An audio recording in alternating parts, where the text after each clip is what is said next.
Welcome to the Madison Miller Podcast. Today is Tuesday, January 11th, 2021.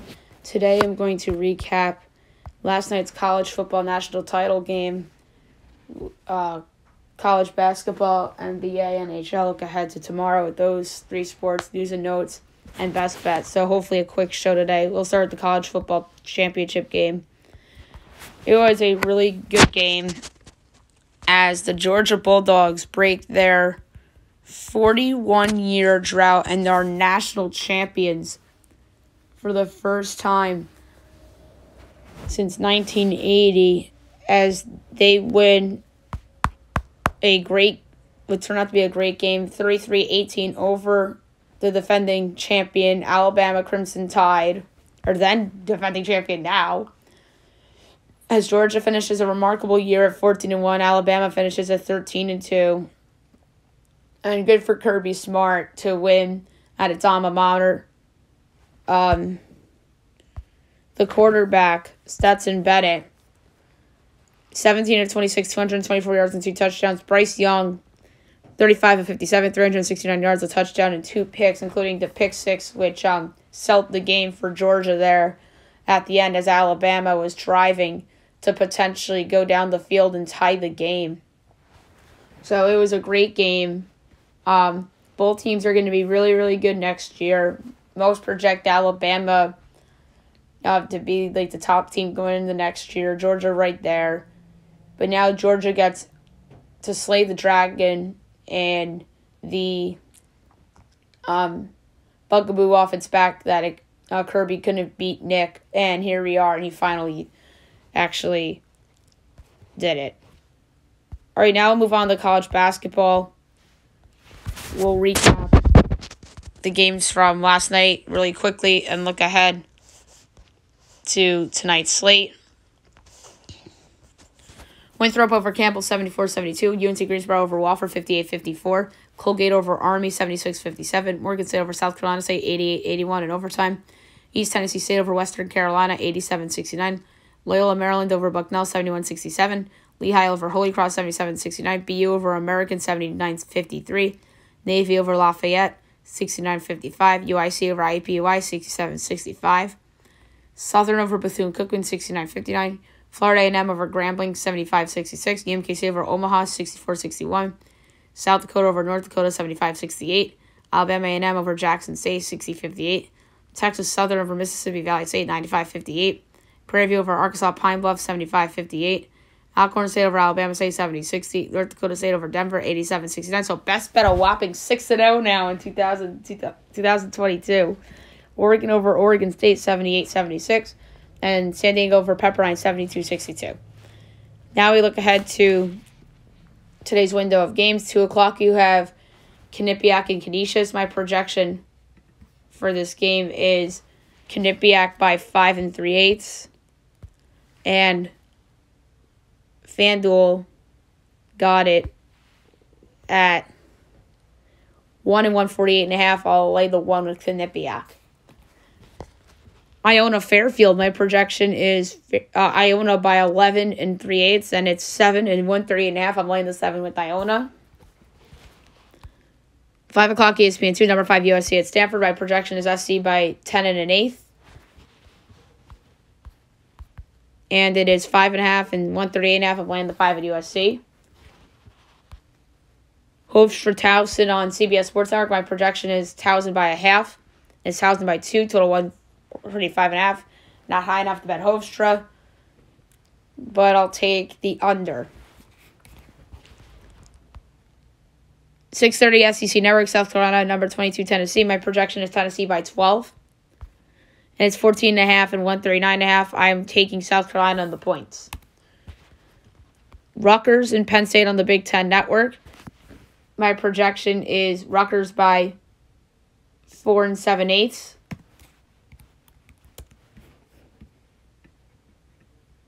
And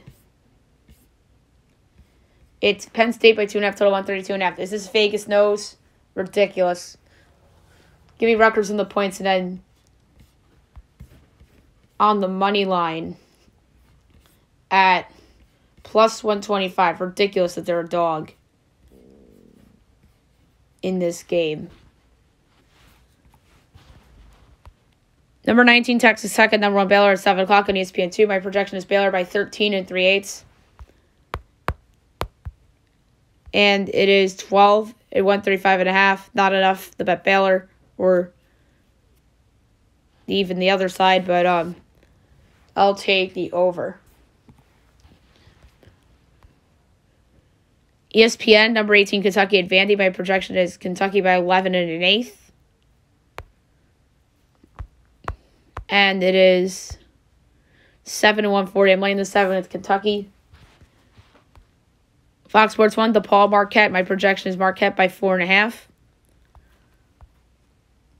And it's 7 150.5. I'm taking DePaul plus the 7. Pitt and Syracuse on ESPNU. My projection is Syracuse by 13 1/4. And it's 10.5 and 141.5. I'm laying the points at Syracuse. Eastern Kentucky and Northern Alabama. My projection is East Kentucky by 4 5/8. And it's 2.5 and 145.5. I'm laying the 2.5 at Eastern Kentucky. North Florida and Liberty. My projection is Liberty by 5 7/8. And it's 15.5. I'm sorry, 15 7/8. What was I saying? It's 15.5 and 139.5. I'll take the over. Lipscomb and Jacksonville State. My projection is Lipscomb by 6 7/8. Or Jacksonville State by 6 7/8. I've read that incorrectly. Whoops.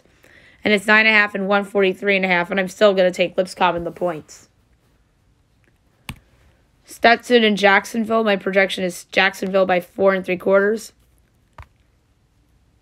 And it's 6.5 and 123.5. So it's not high enough for me to bet Stetson. But if it goes to 7, I'll bet Stetson.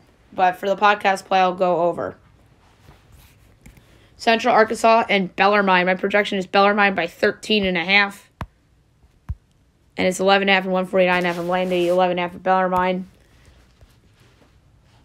St. Bonaventure and LaSalle. My projection is Bonaventure by 19 3/8. This is the first time we've seen Bonaventure in a long time, as they're coming back from a COVID pause. Same with LaSalle. I think both these teams have been out for a while. 9.5 and 140.5. I'm laying the points at St. Bonaventure. George Washington and VCU. My projection is VCU by 21 1/4. And VCU is giving 17 and 127.5. I'm laying the 17 with VCU. St. Louis and Dayton on CBS Sports Network. My projection is Dayton as a slight 1 7/8 home underdog. And it's Dayton by 2.5, total 136.5. I'm taking St. Louis plus the 2.5 and plus 118 on the money line. I think St. Louis is going to win. UMass and Davidson. My projection is Davidson by 13 3/4. And it's 12.5 and 152. I'm taking the under. That's high. Northeastern and James Madison. My projection is JMU by 5.5. And JMU is a 3.5 point favorite, total 138.5. I'm laying the 3.5 with James Madison. Delaware and Drexel. My projection for this game is Delaware by 2. And this line is Drexel by 2.5, total 141.5. I'm taking Delaware plus 2.5 and plus 114 on the money line. Ball State, Akron. My projection is Akron by 9 1/4. And it's 9 and 143.5. I'll take the over. Bowling Green in Ohio. My projection is Ohio by 14 3/4. It's 9.5 and 151. I'm laying the 9.5 with Ohio. Northern Illinois and Kent State. My projection is Kent by 16 3/8. And Kent is giving 15.5 and the total is 131. I'll take the over. Buffalo and Western Michigan. My projection is Buffalo by 11 3/8. And Buffalo is giving 13.5 totals, 153.5. So not big enough of a line to bet Western Michigan. So I'm going to go with the under 153.5. That is very high. Toledo and Miami of Ohio. My projection is Toledo by 4.5.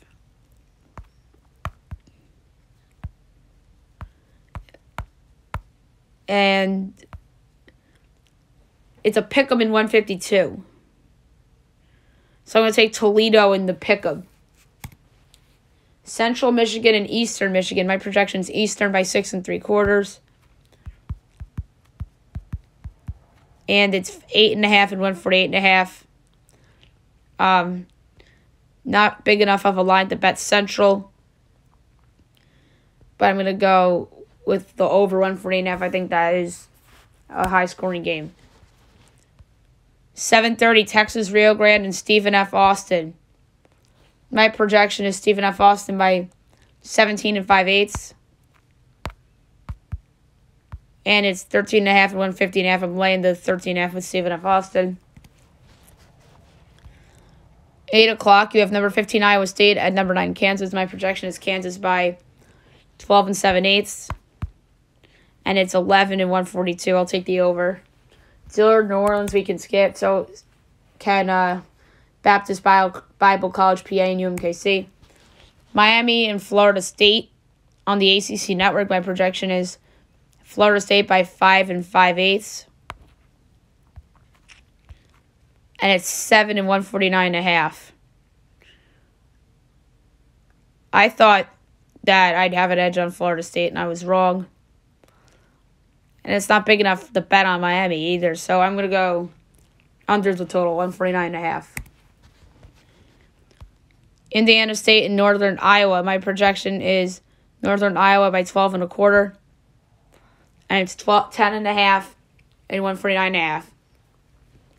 It's not small enough to bet Northern Iowa, so I'm going to go under the total, 149.5. 8:30, Longhorn Network, Oklahoma, and number 21, Texas. My projection is Texas by 9. It's 6.5 and 126.5. I'm laying the 6.5 at Texas. Big Ten Network, number 25, Illinois and Nebraska. My projection is Illinois by 14.5. It's 13.5 and 150.5. I'll take the over. SEC Network, Ole Miss, Texas A&M. My projection is A&M by 6 3/8. And it's 4 134. I'm laying the 4 at Texas A&M. 9 o'clock, ESPN, number 4, Auburn, number 24, Alabama. Good game. And it's 1 1/4 for Alabama for me. And it's 3 and 156. So not large enough to bet on Auburn. 156 is a high total. I'm going to go under. Fox Sports 1, number 23, Providence at Creighton. My projection is Providence by 2 2/4. I'm sorry, 2 1/4. I read that completely wrong. And it's Creighton by 4, so 133.5. I'm taking Providence plus the 4 and plus 150 straight up. Oklahoma State and West Virginia on ESPN 2. My projection is West Virginia by 11 7/8.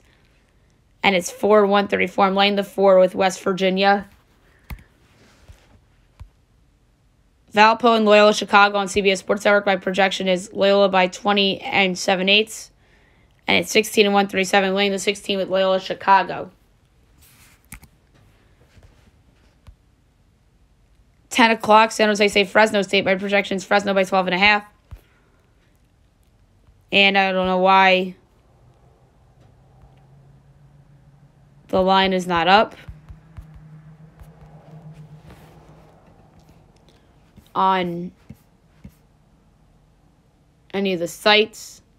Oh, here we go. Is 15.5 and 128. So I'm going to take San Jose State plus the points. And last but not least, 11 o'clock. CBS Sports Network, New Mexico and UNLV. My projections UNLV by 8. 3/8. And it's 6 and 151. I'm laying this 6 with UNLV. All right, now move on to the NBA. We'll quickly recap the games from last night and look ahead to tonight's games. Hornets over the Bucks, 103-99. Pistons over the Jazz, 126-116. Celtics over the Pacers, 101-98 in OT. Knicks over the Spurs, 111-96. 76ers over the Rockets, 111-91. Cavaliers over the Kings, 109-108. And the Trailblazers over the Nets, 114-108. Now we look ahead to tonight's slate of games. 7 o'clock, the Thunder and the Wizards. My projection is Wizards by 11 and 5/8. And it is 9 and 216.5. Okay, I'm betting the Wizards. 7:30, Suns Raptors. My projection is Suns 8.5, and it's 4.5 and 223.5. I'm laying the points with the Suns. 8 o'clock, NBA TV, Warriors Grizzlies. My projection is Golden State by 7/8, and it's 2 and 218.5. So not high enough for me to bet Memphis. I'm going to take the over. Timberwolves Pelicans, my projection is Minnesota by 5 1/4. And it's 4.5 and 227. I'll take the over. Make up from December 14th, Pistons Bulls. My projection is Chicago by 24 3/4. And it is 14 and 220.5. I'm laying the big number with the Bulls. And last but not least, 10:30 NBA TV, Nuggets Clippers. My projection is Denver by 1 and 7/8, and it's 2 and 212.5.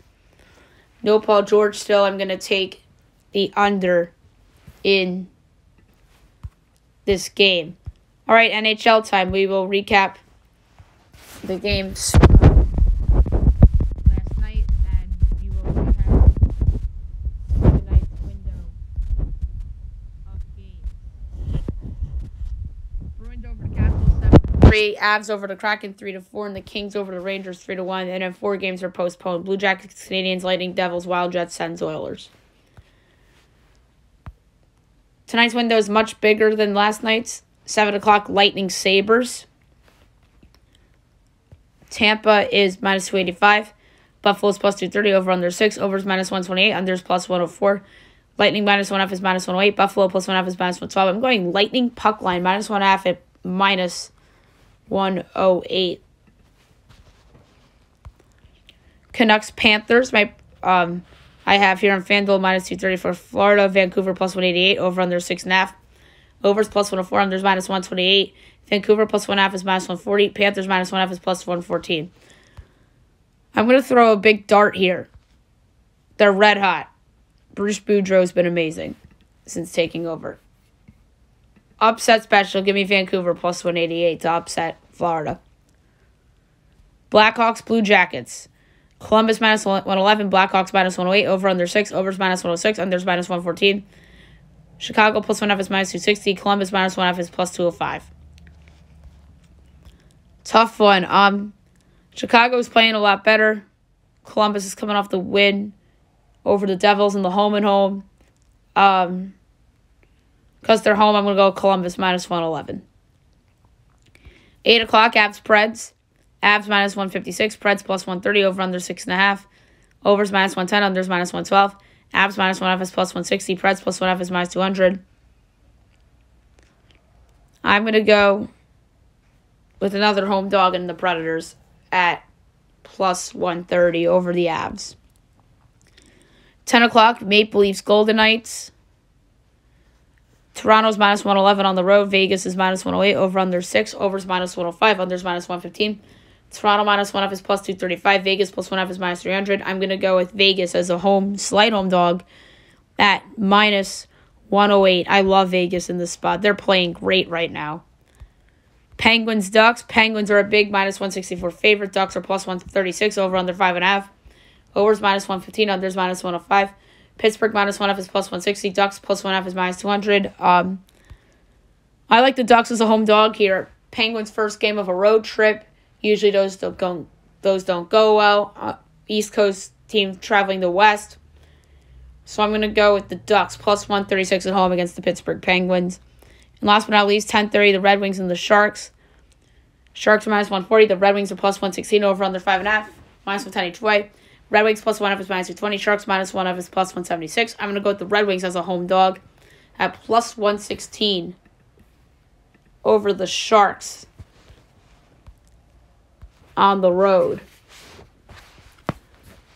All right, now we'll do news and notes for today. A lot of coaching stuff, obviously. So the Bears requested permission to interview Bucs coordinators Brian Leftwich and Todd Bowles for their head coaching job. As obviously yesterday, they let go of Matt Nagy and Ryan Pace. But wouldn't they want to hire a general manager first? That's what I would do. If you want to wait for Leftwich and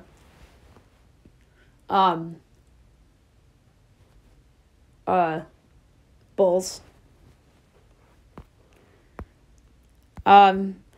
So Miami Dolphins owner Stephen Ross said that the team is not targeting Jim Harbaugh, as it's Brian Flores' surprise firing is not tied to Jim Harbaugh's potential availability. We shall see about that.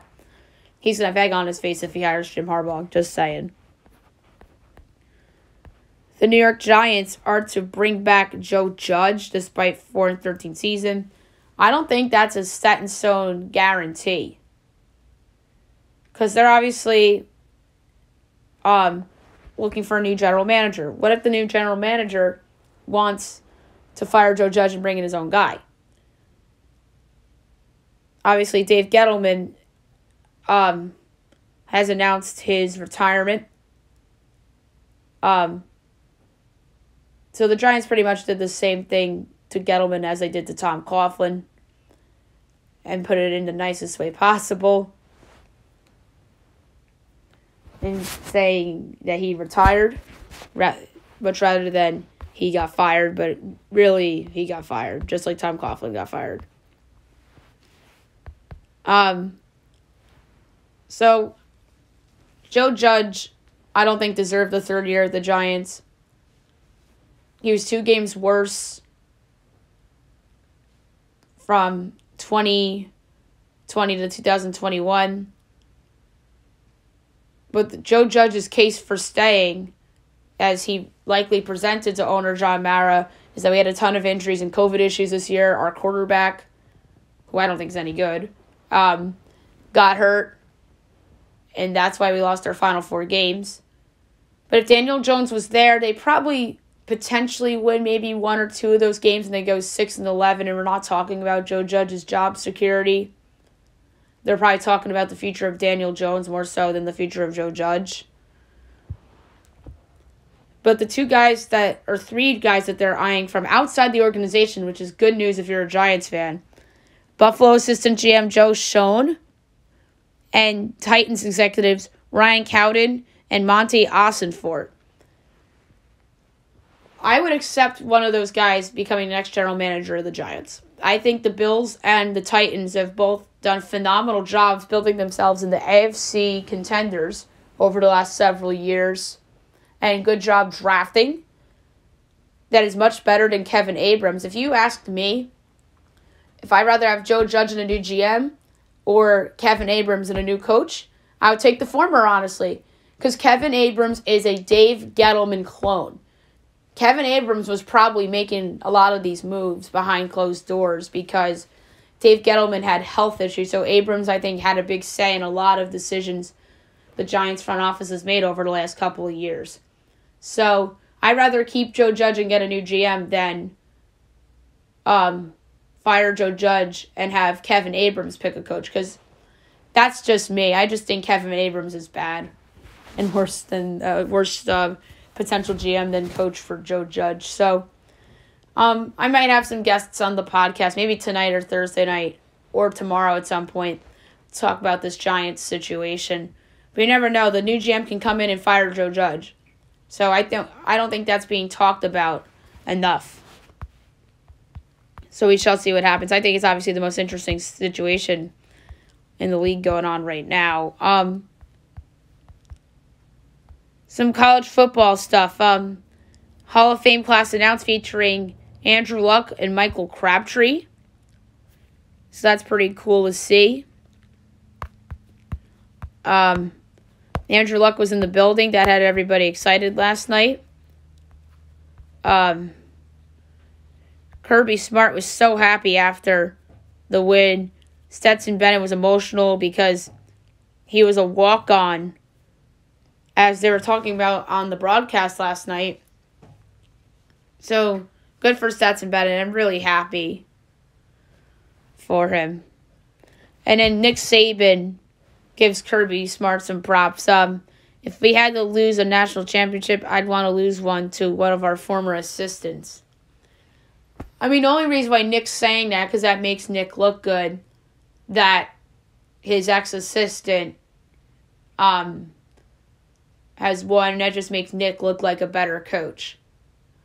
So the Saban-Belichick conversation for college and the NFL, I think is very interesting because obviously a lot of Belichick's guys have flamed out. Matt Patricia, Joe Judge still has a job.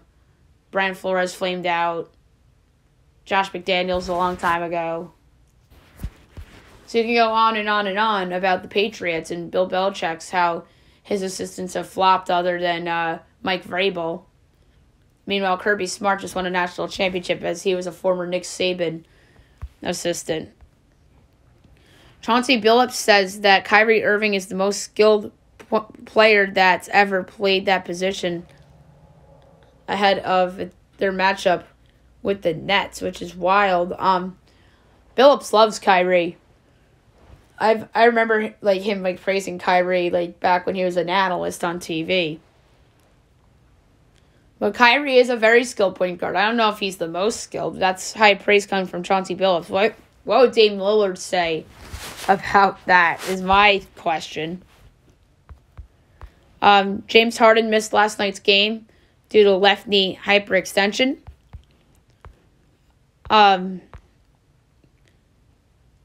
4 teams eyeing Jeremy Grant.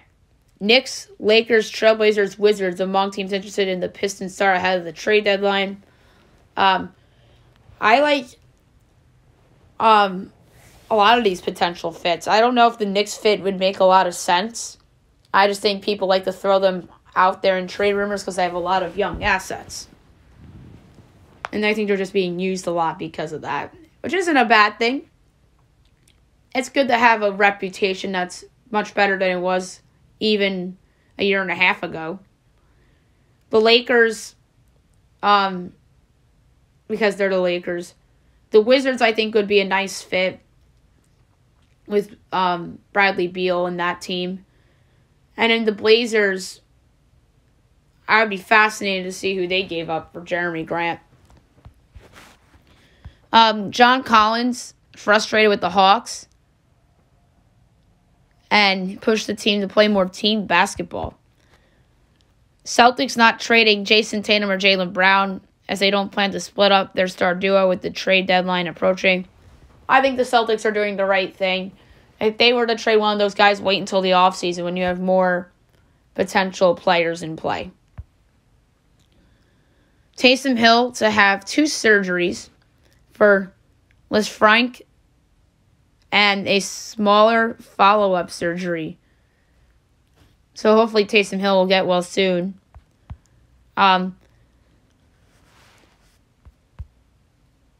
Gabriel Landeskog tests positive for COVID. So that's unfortunate for the Avs.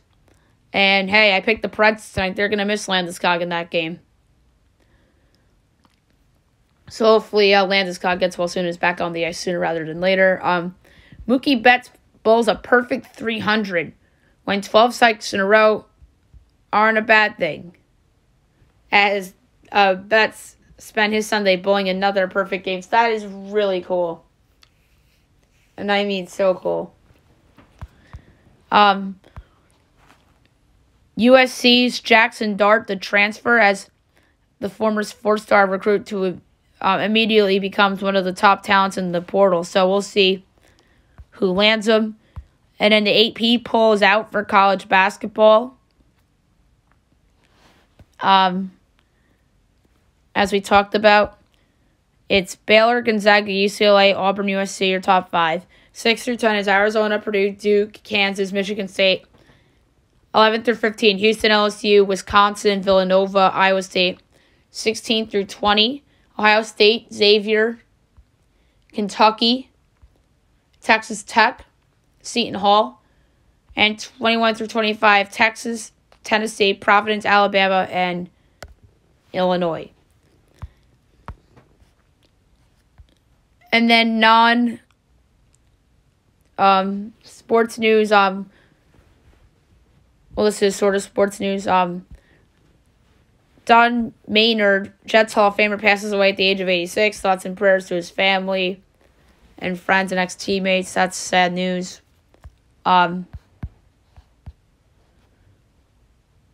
Robert Durst, convicted murderer and NYC real estate here, passes at 78. More people are pouring out their love and tributes for Bob Saget. The latest was comedian Gilbert Gottfried, which is really sad. That all these tributes and whatnot, they're nice things to see, but like, it's just sad to think about the idea that Bob Saget's no longer with us. He was great. I think it's just so sad. And Betty White's death was caused by a stroke that she suffered 6 days earlier, according to her death certificate. So, yeah, 2 really sad losses, like I said yesterday on the show, over the past few weeks with Betty White and now Bob Saget. Okay, last but not least, my best bet of the day, brought to you by FanDuel. Going to college basketball to the Big 12. This team, I don't think, has been in best bet all year. It's just I have crazy value on them in what is a big game on ESPN2. I'm going to take 2 units and lay 4 points with the West Virginia Mountaineers at home against Oklahoma State. I just think West Virginia is better than Oklahoma State. They're getting guys back from COVID protocol. And Oklahoma State obviously is a team that has some turmoil going on with their program. They're not going to be in the tournament. So I'm going to lay the 4th, West Virginia at home at the Coliseum against Oklahoma State. All right, so that's it for today's show. I'll be back tomorrow recapping everything from tonight, looking ahead to tomorrow. I think I'm finally going to do the NFL Power Rankings, the last ones of the regular season, for tomorrow's show. And we'll do the Full House top 10 episodes on maybe Thursday or Friday show, depending on how things go. Hope you guys have a great day, everyone.